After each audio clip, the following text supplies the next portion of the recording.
Assalamualaikum warahmatullahi wabarakatuh. Saya Mak Jaka. Ketemu lagi saya Zaza. Kali Zaza berada di sini di Majlis Anas Spa. Okey. Dekat sini ada jamuan raya. Okey. Okey, Zaza sekarang berada di sini. Okey.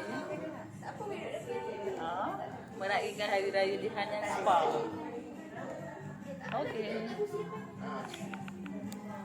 Ini terpaksa limbat sikit sebab nak makan ni. Okey, di Anas Spa. Ramai juga yang lain yang turut berada di sini. Okay, terima kasih tadi takat gambar dengan saya. Dan gambar saya.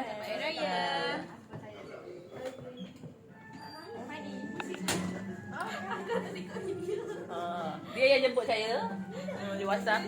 Okey, kita datang sekejap untuk meraihkannya. Okey. Terima kasih Sanin. Yang tadi kata pilih untuk best dress.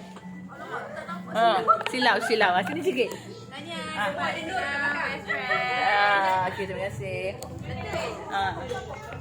Okeylah.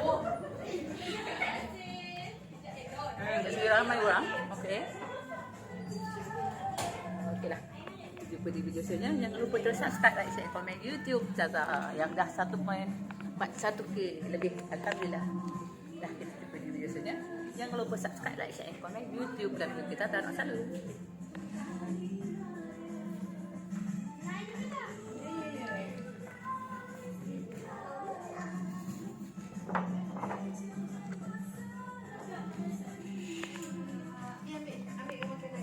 Zaza kat sini selalunya potong rambut, cuci rambut, facial.